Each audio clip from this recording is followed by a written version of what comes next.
Number 10. Archduke Franz Ferdinand's PHAETON. If you don't know who the Archduke Franz Ferdinand is, then you should probably play more World War I shooters. It was his assassination that started World War I, and his assassination took place in this car. It wasn't just that he was assassinated in the car, but that he avoided an assassination attempt earlier that day. He was on his way to the hospital to comfort the people who were harmed in the crossfire. On his way there, one of the assassins had stopped in a cafe to get something to eat, saw the Archduke passing by, and well, started World War I. Not only that, but the car was involved in 6 accidents and 13 deaths. Some people would die only months after owning the car. At number 9, we have the 1933 Plymouth Roadster. This car is an old school gem. It's kind of like the 70-year-old dude at the family get together who has crazy stories of partying with Mick Jagger and doing body shots off Madonna. This Plymouth Roadster is sleek as hell. Just looking at it makes me want to drag race with some dudes with greased hair and then go get a milkshake at Pop's Diner. Well, it would make me want to do that if I wasn't black. I would rather not travel back in time to the 30s, thank you very much. But even though this car is fire, one of them, along with 10 other rare cars, was found in the basement of a house during a demolition. David Mount was doing a demo job in North Carolina and dug up a treasure chest of classic cars. On top of the 11 cars he found tucked away in the basement, there were even more buried around the property. The owner of the property just let David have them. Why would this guy give away all these classic cars? Well, I don't have the answers. This is a mystery list. Come on, guys. At number 8, we have Rolls-Royce Centurion. You know this car, you love this car, and if you don't know it, you're kind of a pleb.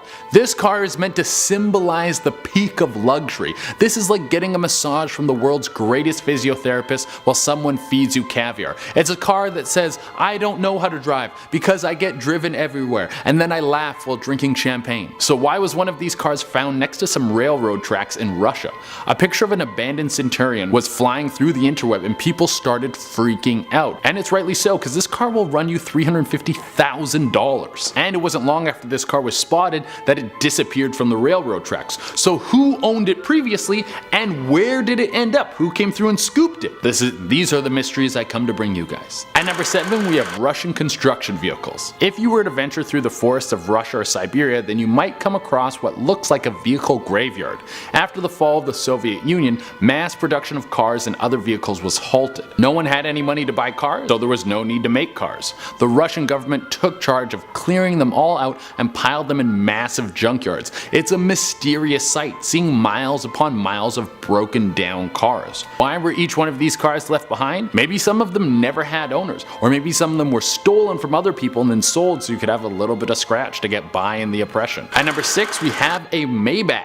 If you're working security at a parking garage, you should keep your eyes open for some cars that have been left behind because you might be sitting on a gold mine. A picture in 2012 of a Maybach started a frenzy. This car was sitting in a parking garage in France, covered in dust, and it hadn't been moved for months. This Maybach would run you around 400,000 euros, and it kicks off with 550 horsepower. The mystery was never solved as to why this car was left, but a lot of people believe that maybe the owner was arrested or maybe even killed. At number 5, we have a 1929 racing Bentley. I know this thing is fast, but I wouldn't let it get away from me. I hate myself for that joke. Back in 2011, a group of explorers were checking out some old abandoned homes in Surrey, England. I think they expected to find rats and black mold, but what they came across was something a lot more valuable than a lung infection. They found an old as hell racing Bentley tucked away in a barn. These cars were previously used to win the Le Mans races, and the car that they found was in extremely good condition. It's thought that the owner of the car may have died or the car was stolen, and the price tag on this thing is around $400,000.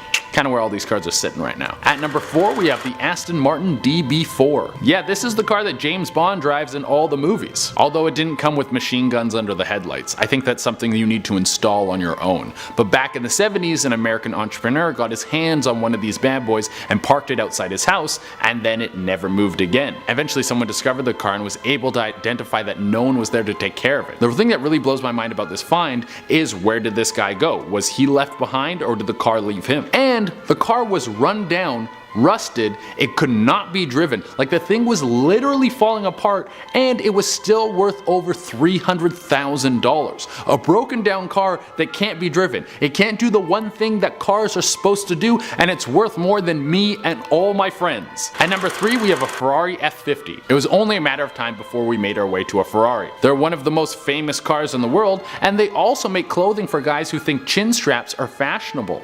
This Ferrari was found in the Ibadan desert in Nigeria, beaten to hell, and these cars aren't easily replaced. There are only 349 in the wild, and they are considered a collector's dream. Anyone who wants to have an exclusive car collection wants one of these in their lineup. These cars are so rare that if anyone tries to sell one from their collection, it can run as high as $2 million. That's $2 million for a used car. A used car that moves so fast it's not even good for driving on anything other than a racetrack. I wonder what it's like to spend $2 million on something just so you can look at it.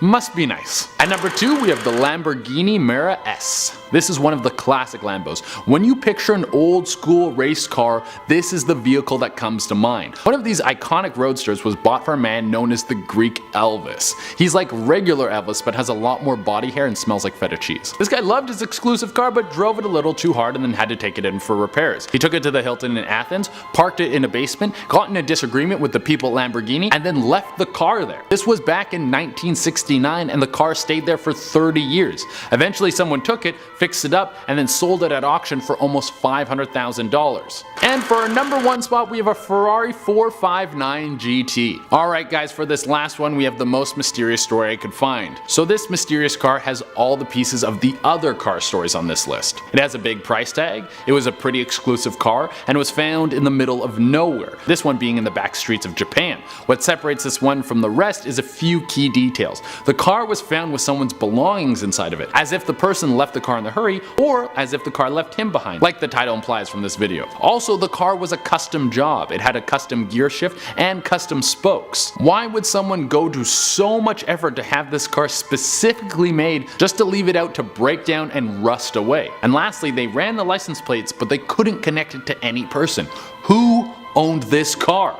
Hello Burgermobile at number 10. Westport Flea Market in Kansas City decided to fashion a burger car to advertise what they call the city's best burger. If anyone here is from Kansas City, can you confirm or deny if this is the best burger? I'll have to give it to them though. If their burgers are anywhere near as good as this car looks, I'd be so up for trying them. Here is a video of this burger car driving around an ice rink at breakaway speed, because I guess why not?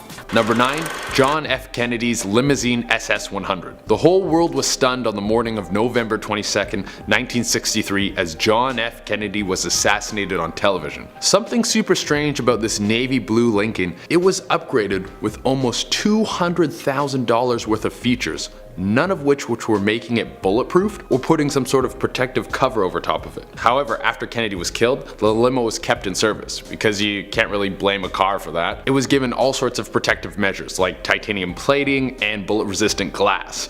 I guess hindsight is 2020. Number 8. Ghost crash. On December 11th, 2002, police started getting phone call after phone call about a set of headlights running off of Britain's A3 highway. Crashes on the highway aren't unusual, but people stopping to find the car couldn't see it anywhere. So police went to go investigate. They found no recent crashes, but a Vauxhall Astra that had been covered in vegetation. It seemed the car had been there for at least 5 months. So whose headlights were people seeing drive into the ditch? My guess is it was a ghost who was like so tired of being stuck on the side of the highway and wanted to go to the funeral home so he could party with other ghosts. Number 7. Ghost bus. It was a foggy night in London, 1934. A man driving normally when suddenly he swerved off as if he was trying to avoid something, crashed into a wall, and was killed instantly. Witnesses say there was nothing in his way to make him swerve like that. But legend talks of a ghost bus that roams the roads. It'll appear out of nowhere, look like it's going to crash right into you. It's said to be a big red double-decker bus that'll appear around 1:15 in the morning. People who've seen it say the bus will be coming right after you,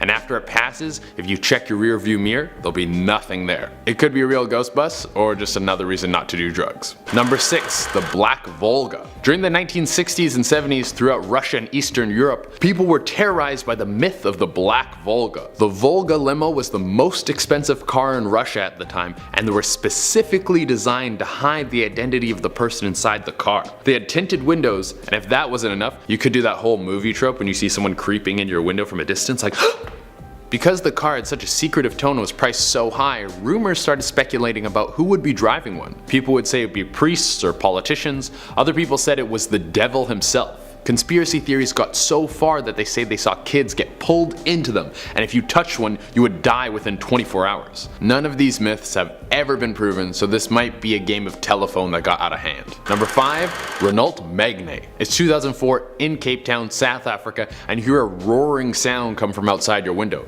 You pop out to see what's going on, and you see a jumping car? Apparently 9 people saw a car start up on its own and start jumping backwards until it crashed into a fence. So they called the guys from Top Gear to have a look. No, they called the police. When the police arrived, they didn't believe anyone at all. They probably thought everybody was high. Then, the car started up on its own again and started jumping backwards into a tree. Upon further inspection, it seemed the car had a rusty starter cable, which might have been the cause of the startup, but what was making it jump?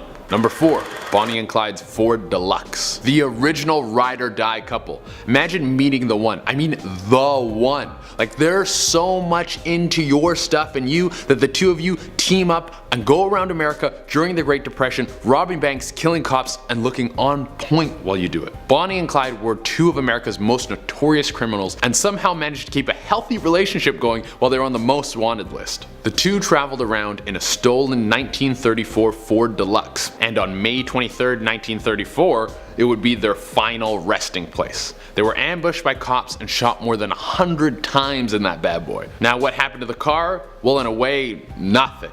The car was kept exactly as it was the way Bonnie and Clyde died in.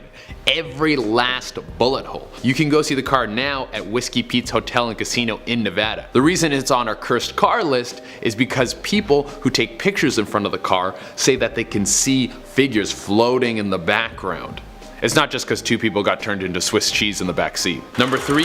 The LIMOUSINE disaster. Now this curse isn't an ongoing horror that torments people for 100 years like the Chicago Cubs goat curse, but it was a massive disaster, one of the worst car wrecks the world of racing has ever seen. In 1955, driver Lance Macklin was taking his turn out of the pits and back onto the tracks. He was driving an Austin Healey 100.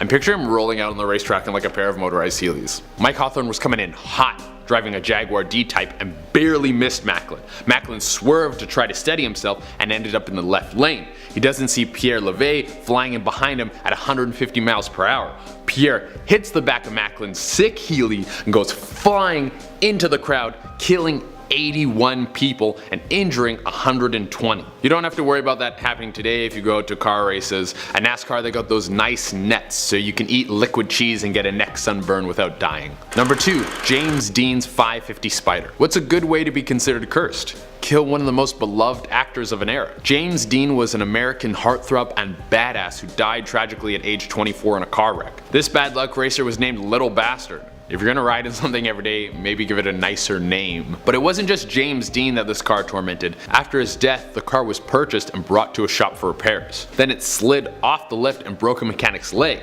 After this, parts of the car were installed in 2 different cars. One driver died, one driver was seriously injured. Some people tried to steal the car once and they were both injured. The car doesn't even like thieves, it's on no one's side. The car eventually mysteriously disappeared while being transported.